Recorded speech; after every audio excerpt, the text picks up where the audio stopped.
안녕하세요. 캐나다에 사는 이유 두 번째. 저는 영어를 좋아하고 영어를 일반적인 한국 분들에 비해서 잘하는 편이에요. 3년 전에 IELTS 테스트 봤을 때 7이었거든요.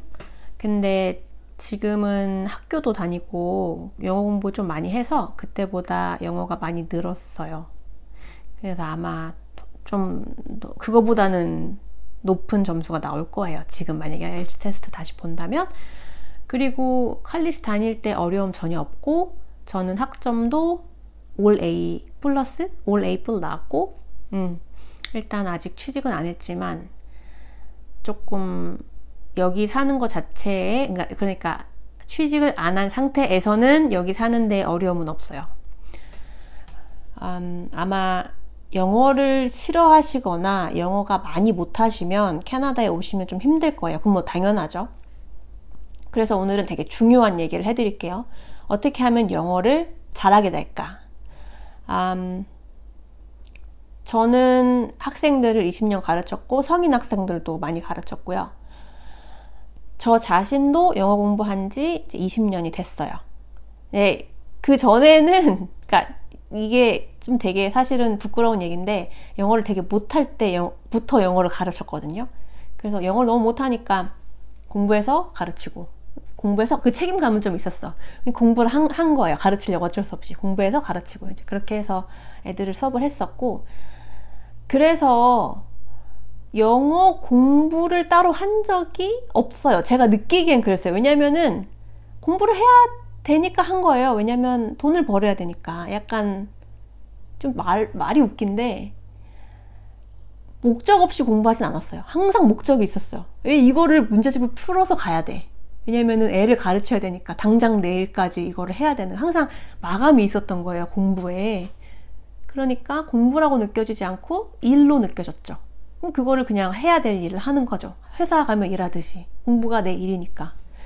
그렇게 되게 오래 했고요. 그래서 영어를 계속 좋아할 수 있었던 것 같아요. 사실 저 성격 자체는 되게 극단적인 장점과 극단적인 단점이 있어요. 저의 장점은 추진력이 엄청나요.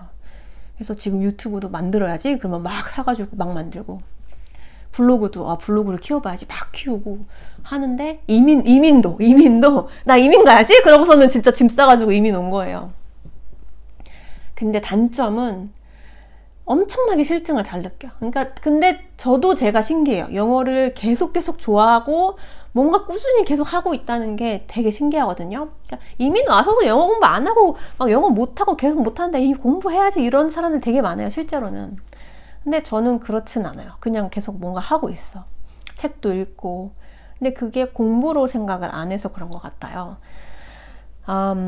제가 미국에 사시는 분 과외를 한 적이 있거든요. 그분은 이제 남편 따라서 미국에 왔어요. 남편이 해외 발령을 받아서 왔고, 그분 같은 경우에는 남편이 워킹 비자가 있으니까 본인이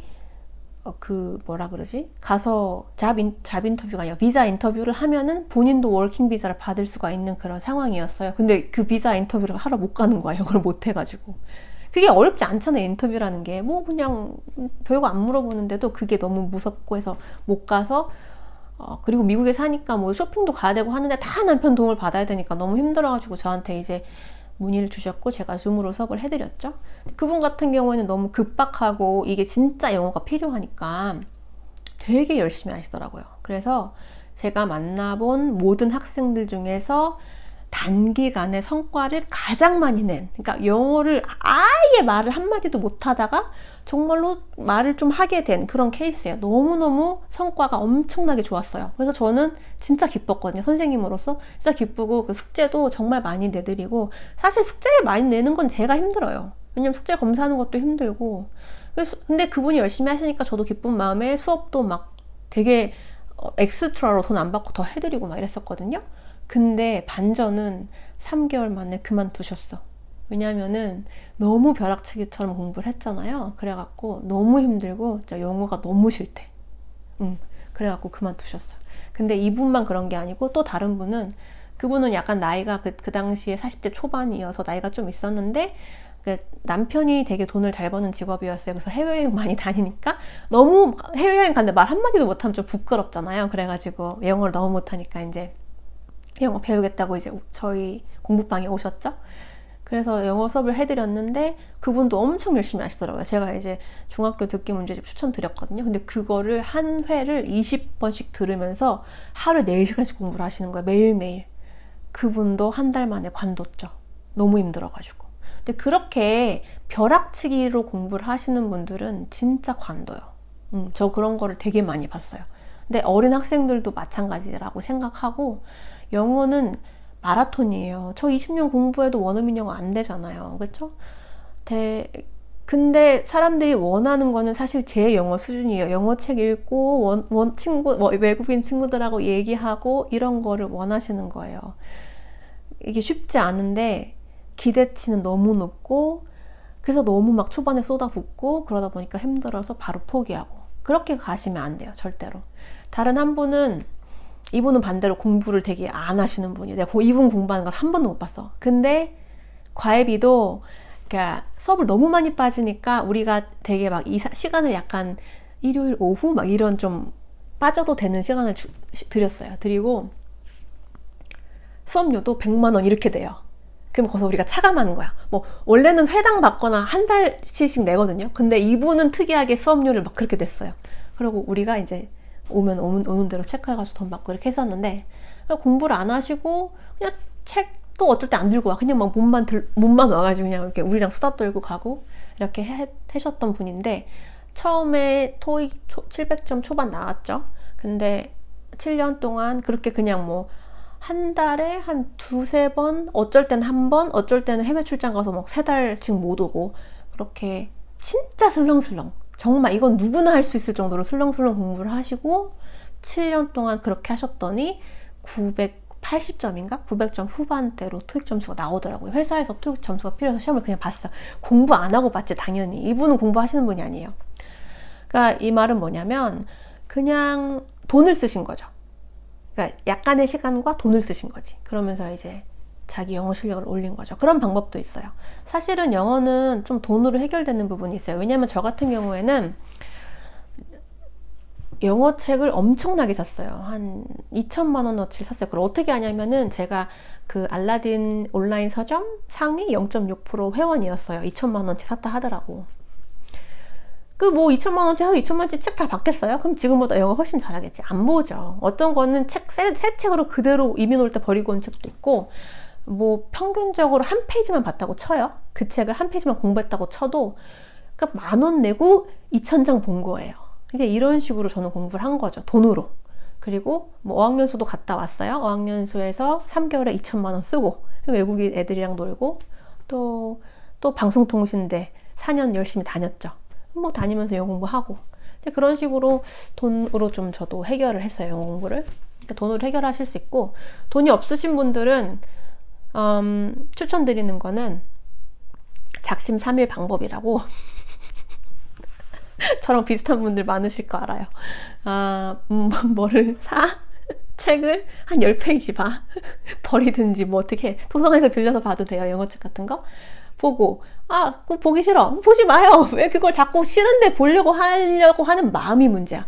이 책을 사면 한 페이지만 봐도 그거 내 거라고 생각해요. 뭐 그거를, 아니면 또 중고로 파세요. 깨끗하게 보고 팔든지. 계속 이걸 샀으니까 공부해야지 이런 마음을 가지시지 말고, 그냥 계속 새 책을 사요. 계속 새 책을 사고, 아니면 계속 넷플릭스를 새로운 걸 막 보고, 그렇죠? 아니면 그러면 원어민과 신청해서 한 달 듣고 그만두고, 또 그 다음에 필리핀 선생님 신청해서 또 한 달 듣고 그만두고, 뭐 이거 앙탈리오 선생님 유튜브 좀 보다가 안 봐. 보지 마요. 내 거 오래 보지 마. 그냥 조금 봐요. 그냥 다른 선생님 거 또 보고, 또 뭐 듀오링고 같은 거 가입해서 조금 보고. 그러니까 이것저것 그때그때 막 되게 새로운 거 시작할 때 막 재밌잖아요. 신나잖아요. 그런 기분을 계속 유지하는 거예요. 그리고 하기 싫어. 그럼 한 2달 쉬어요. 왜 공부를 계속 하려고 그래? 그게 문제인 거예요. 이거를 장기로 보시는 거예요. 저처럼. 장기로 나는 한 10년 공부해야지. 그러면서 조금씩, 정말 조금씩. 그렇게 하시는 게 좋고, 너무 시간이 길어져가지고 오늘 여기까지만 할게요. 지쳤어 지금. 저 인내심이 되게 짧잖아요. 오케이. 자, 그럼 정리할게요. 정리. 영어를 잘하고 싶으면 영어 공부를 하지 마세요. 이 말은 뭐냐면 벼락치기를 하지 말라는 얘기예요. 그리고 재미있게 하라는 얘기예요. 이것저것. 저한테는 그런 방법이 맞았고 제가 학생들을 봤을 때도 그런 방법들이 맞아요. 재미있게 하는 사람을 이길 수가 없어요. 영어는 마라톤이라고 생각하셔야지 뭐 2-3달 만에 어떻게 안 돼요. 한 1년에 되는 거 하나 있어. 여행 영어는 1년에 완성할 수 있어. 여행 영어는. 근데 뭐 이민을 간다던가 내가 이걸로 영어로 돈을 버는 목적, 그러니까 예를 들어서 회사에서 영어를 쓴다든지 이런 영어는 1년에 절대 안 돼. 내가 못하는 상황에서 시작했을 때. 그럴 때 1년 만에 뭘 하겠다? 그럼 이게 공부로 다가오고 스트레스로 다가오고 영어가 싫어질 수밖에 없어요. 여행 영어 빼고 모든 영어는 1년 이상 기간을 잡으셔야 되는 거예요. 오케이? 여행 영어는 1년 동안 학원 열심히 다니시면은 여행 가서 사 먹고 다 해요. 그거는 제 학생들로 증명된 거예요. 증명. 다 할 수 있어. 돈 쓰는 영어는 쉬워요. 돈 버는 영어 어려운데 이거는 길게 가져가셔라. 그래서 제 블로그 이웃 중에 한 분이 이런 말씀 하셨어요. 제가 8년 공부하셔야 됩니다. 그랬더니 8년만 하면 되는 거예요? 너무 좋아요. 8년 할 수 있어요. 이렇게 말씀하신 분이 계셨거든요. 저는 그분 말씀이 너무너무 좋았어요. 최소 8년 하시면 될 수 있어요. 저는 머리 좋은 사람 아니고 머리가 붕어예요. 암기가 진짜 안 돼요. 저 같은 사람도 돼요. 저 같은 사람도 됩니다. 그러니까 오래 장기 동안 장기로 재미있게 영어 공부하시기 바랄게요. 다음에 또 만나요.